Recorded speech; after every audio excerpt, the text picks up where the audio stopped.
दूसरे दिन मैं स्कूल आई तो माधुरी गेट पर ही मिल गई। वह एक लड़के से हंस हंस कर बातें कर रही थी। मेरे संस्कार ही ऐसे थे कि मैं जिस किसी स्त्री पुरुष या लड़का लड़की को हंसते बोलते देखती तो मैं उनके संबंधों को लेकर सशंकित हो उठती। मेरा सोचने का नजरिया ही बदल गया था। हालांकि पहले मैं ऐसी नहीं थी। तभी मैंने देखा वह लड़का कोई और नहीं बल्कि किशोर है, जो बातें करते करते माधुरी का हाथ थाम लेता है। मैं उन्हें नजदीक आते ही चहक पड़ी। हेलो माधुरी, कैसी हो? माधुरी मेरे गाल पर एक प्यार भरी चपत लगाते हुए बोली। जब मैं कहीं बाहर जाती हूँ तभी तू मेरे घर आती है। यह किशोर है, मेरा बेस्ट फ्रेंड। माधुरी ने किशारे की ओर इशारा करते हुए कहा तो मैं हंसने लगी। क्या किशोर को मैं नहीं जानती कि तू परिचय करवा रही है? हाँ, किशोर तेरा बेस्ट फ्रेंड है, यह मुझे मालूम नहीं था। मैं यह कहते कहते चुप लगा गई। किशोर मुझे ही एकटक देख रहा था, उसकी आंखों में शरारत थी। तभी वह आंख नचाते हुए बोला, माधुरी तुम्हारी यह सहेली तो बड़ी ही सुंदर और स्मार्ट है। क्या माधुरी बदसूरत है? मैंने व्यंग्य किया तो किशोर माधुरी की ओर से देखकर बोला, माधुरी बुरा न मानना, तुम्हारी सहेली हम दोनों में गैप डलवाना चाहती है। किशोर के यह कहते ही माधुरी हंसने लगी। मैं भी बिना हंसे न रह सकी। शाम के 4 बजे मैं माधुरी को ढूंढने लगी। वह 3 बजे से ही क्लास से गायब थी। किशोर भी कहीं दिख नहीं रहा था। मैंने माधुरी की सहेली मीना से पूछा। उसने मुस्कुराते हुए ही कहा कि वह स्कूल के पिछवाड़े वाले बाग में गई होगी। मैं यह सुनकर हैरान रह गई। 4:30 बजने वाले हैं, वह इस समय उधर क्या करने गई है? उधर का इलाका तो जंगलों का है, वह होश में तो है नहीं। चाहते हुए भी मैं स्कूल के पिछवाड़े की ओर बढ़ गई। हालांकि उधर जाना एक लड़की के लिए खतरे से खाली नहीं था। अभी पिछले महीने से ही तो एक स्कूल की लड़की की लाश बाग में मिली थी। कुछ दरिंदों ने उसके साथ बलात्कार कर उसकी हत्या कर दी है थी। मुझे काफी डर भी लग रहा था, फिर भी मैं दबे पांव झाड़ियों के बीच से होते हुए बाग में पहुंच गई। तभी मैंने एक घने पेड़ की ओट में खड़े माधुरी और किशोर को देखा। मेरे तो होश ही उड़ गए। माधुरी यहाँ किशोर के साथ क्या करने आई है? मुझे कुछ गड़बड़ लगा तो मैं सदे पांवों से एक दूसरे पेड़ की ओर बढ़ गई। मैं उस पेड़ की ओट में आकर खड़ी हुई तो मेरा दिल धड़कना भूल गया। मैंने देखा माधुरी ने अपनी पैंट एक तरफ खोलकर रख दी थी और किशोर ने भी अपनी पैंट उतार दी थी। वे एक दूसरे की बाहों में ऐसे समाये हुए थे जैसे बहुत दिनों के बाद मिले हों या ठंड से बचने के लिए एक दूसरे से चिपके हुए हों। फिर तभी मैंने जो दृश्य देखा उसने मेरे रोंगटे खड़े कर दिए। मैं चुपचाप पेड़ के सहारे खड़ी उनकी यौन क्रीड़ा देखती रही। जब वे झाड़ी की ओर बढ़े तो मैं भी पेड़ों की ओर से होते हुए झाड़ी की ओर बढ़ गई। वे तेज तेज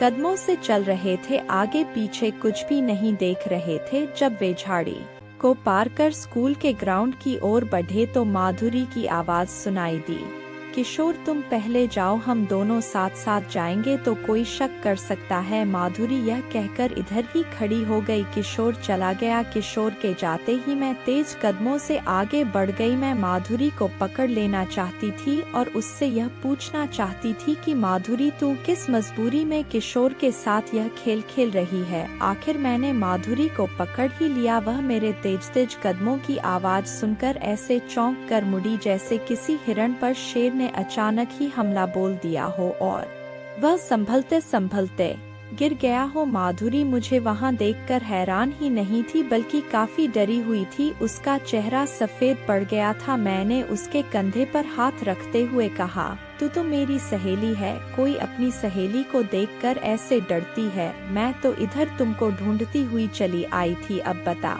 तू इधर क्या करने आई थी? माधुरी एक काफी सुलझी हुई लड़की थी। वह इतना तो जान ही गई कि मैंने सब कुछ देख लिया है। वह कोई बहाना न करते हुए बोली, मैं क्या करूं काजोल, जैसे कोई युवक हस्तमैथुन का आदी हो जाता है वैसे ही मैं भी मर्दानी बाहों के स्पर्श की आदी हो गई हूँ। मैं चौंक गई। तू यह क्या कह रही है? मैं सच कह रही हूँ। एक शाम को मैं किशोर के साथ स्कूल के गेट से बाहर हुई तो वह बोला, चलो आज स्कूल के पिछवाड़े वाले बाग में चलते हैं।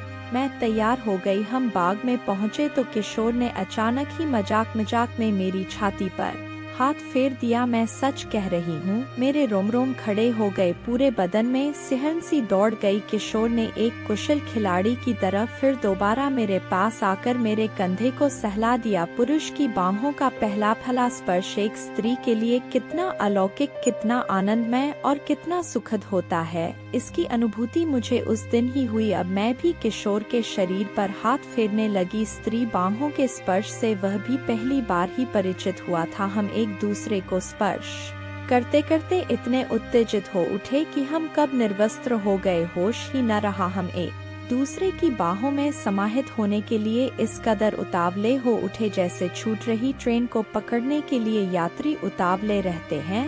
फिर क्षण भर में ही वह सब हो गया जिसके लिए हम एक दूसरे को सहला रहे थे, आंखों में आंखें डाले देख रहे थे और बाहों में आने के लिए बेचैन हो रहे थे। जाने क्यों सहवास के बाद मुझे बड़ा ही अफसोस हुआ, लेकिन मैं अगले दिन खुद ब खुद ही किशोर के पास पहुंच गई। वह भी मेरा ही इंतजार कर रहा था। इस तरह मैं रोज ही इसे न दोहराने का संकल्प लेती हूँ और दूसरे दिन स्वतः ही किशोर के साथ बाग की ओर बढ़ जाती हूँ।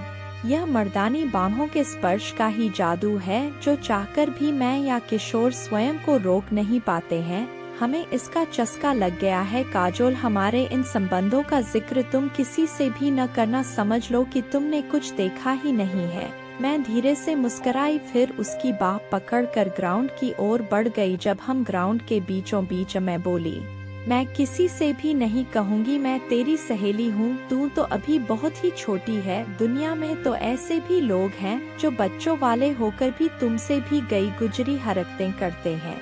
जब उन्हें कोई कुछ नहीं कहता तो तुझे कैसे कुछ कह सकता है। मैं यह कहकर घर की ओर जाने लगी तो माधुरी बोली, मेरी दीदी की शादी परसों है, तुम्हें जरूर आना है। मैं मुड़कर बोली, अरे वाह, यह तो बड़ी ही खुशी की बात है। इतनी अच्छी खबर तू अब तक छिपाए बैठी थी। मैं जरूर आऊंगी, लेकिन माधुरी, तुझे या किशोर को इसकी प्रेरणा किससे मिली? मैं जानने के लिए उतावली हो उठी अपने अपने माता पिता से। माधुरी यह कहकर सड़क की ओर बढ़ गई। मैं हैरान परेशान शाम के 6 बजे लौटी तो मम्मी आ गई थी और पापा फिर टूर पर चले गए थे। मैं मम्मी से मिलकर अपने कमरे में आ गई। मम्मी कहीं जाने की तैयारी में थी। उसने मेरे कमरे में आकर बोली, फ्रिज में खाना रखा हुआ है, जब भूख लगे तो निकाल कर खा लेना और हाँ, मेरा इंतजार न करना। यह कहकर मम्मी चली गई। मैंने उससे यह भी नहीं पूछा कि वह पूरी रात अकेली कहाँ रहेगी, क्योंकि मुझे पता था कि वह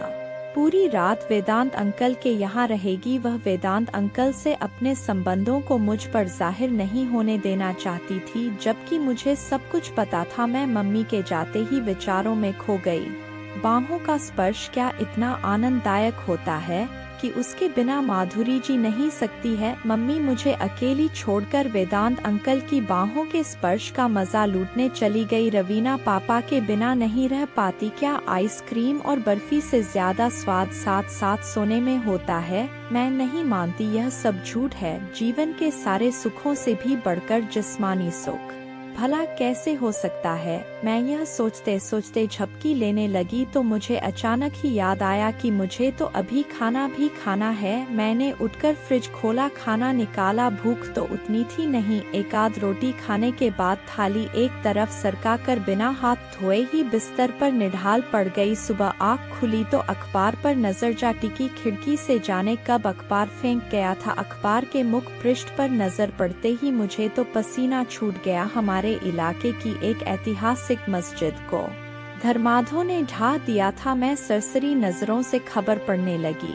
जहाँ जहाँ मुस्लिम आबादी वाली कॉलोनियाँ थी वहाँ वहाँ कयूं लगा दिया गया था। हमारा घर जिस कॉलोनी में था वहाँ मुस्लिमों की संख्या काफी थी। मैंने खिड़की से झांक कर देखा, गलियों में सन्नाटा छाया हुआ था। पुलिस गश्त कर रही थी। मेरा सुबह का सारा प्रोग्राम फेल हो गया। मुझे माधुरी के घर जाना था, इसलिए नहा धोकर किचन में कल की ब्रेड पड़ी हुई थी, उसे सेंक कर नाश्ता किया और बेडरूम में आकर टीवी देखने लगी। मैं घूमने फिरने वाली लड़की कमरे में बंद होकर रह गई थी। मम्मी तो अब आने वाली थी नहीं। पापा का भी इंतजार करना बेकार था हमारी कॉलोनी में कुछ ज्यादा ही कईयों का असर था, मुस्लिम ज्यादा थे। मैं रात को जो किचन में था वही खाकर सो गई। रात के 12 बज रहे थे, मैं दरवाजा बंद कर सो रही थी। अचानक ही किसी ने दरवाजा थपथपाया तो मेरी आंखें खुल गई। इस समय भला कौन हो सकता है? मम्मी पापा में से तो कोई होगा नहीं। मैं दरवाजा खोलने के पक्ष में नहीं थी, तभी फिर दरवाजे पर थपथपाहट की आवाज हुई। मैं चौकनी होकर बिस्तर से उठ खड़ी हुई और दरवाजे के पास आकर बोली,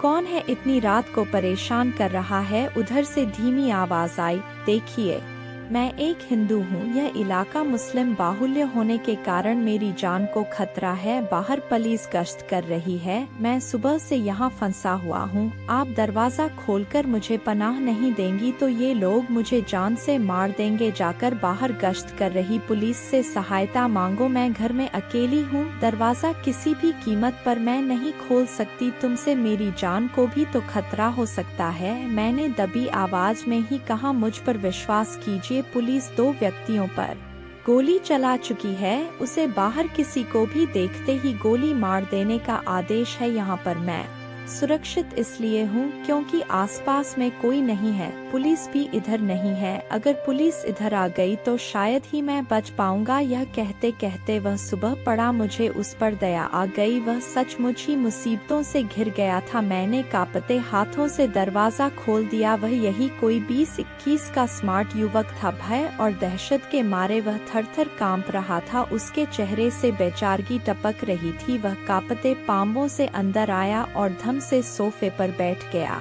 एक गिलास पानी पिला दीजिए, सुबह से ही प्यास लगी है। मैंने लाइट जलाई और जाकर एक गिलास पानी ले आई। वह एक सांस में गिलास का सारा पानी पी गया, फिर बोला, एक गिलास और। अब समझ में आया जान कितनी प्यारी होती है। आप तो अंदर बैठी हैं, न बाहर भेड़ बकरी की तरह लोग एक दूसरे को काट रहे हैं। मैं जाने कैसे बच गया। वह कल 3 गिलास पानी पी गया, तब कहीं जाकर कुछ सामान्य हुआ। मैं पलंग पर बैठती हुई बोली, आप इधर फंस कैसे गए? अरे कुछ पूछिए मत, मैं इधर मम्मी की साड़ी एक दुकान पर लौटाने आया था। दुकान से साड़ी लौटाकर जब बाहर निकला तो सारा दृश्य ही बदल गया था। चारों तरफ आपस में लोग मरकट रहे थे। मैंने पास खड़े एक आदमी से पूछा तो उसने ही बताया कि यहाँ से जल्दी निकल लो, इस इलाके की एक मशहूर ऐतिहासिक मस्जिद को कुछ धर्मांधों ने गिरा दिया है। यह इलाका मुस्लिमों को है, बमौत मारे जाओगे। मैं दूसरे रास्ते से किसी तरह भागता हुआ इधर चला आया। इधर तो और भी ज्यादा मारकाट मची हुई थी। तभी पुलिस आ गई। लोग अपने अपने घरों में घुस गए। मैं आपके मकान की दीवार फांद कर एक कोने में जाकर छुप गया। ईश्वर भला करे, आपने मुझे अपने यहाँ शरण दे दी। अरे ऐसी कोई बात नहीं, आप सोफे पर इत्मीनान से लेट जाइए मेरे। यह कहते ही वह युवक बोला,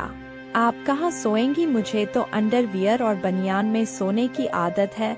कोई बात नहीं, मैं बत्ती बुझा देती हूँ। कोई दूसरा कमरा नहीं है, मैं वहीं सो जाता। आपके कमरे में मुझे सोना अच्छा नहीं लगता। यह शर्माते हुए बोला, कमरा तो है लेकिन उसमें ताला लगा हुआ है, मैं पलंग पर लेट जाती हूँ। यह कहते कहते मैंने बत्ती बुझा दी।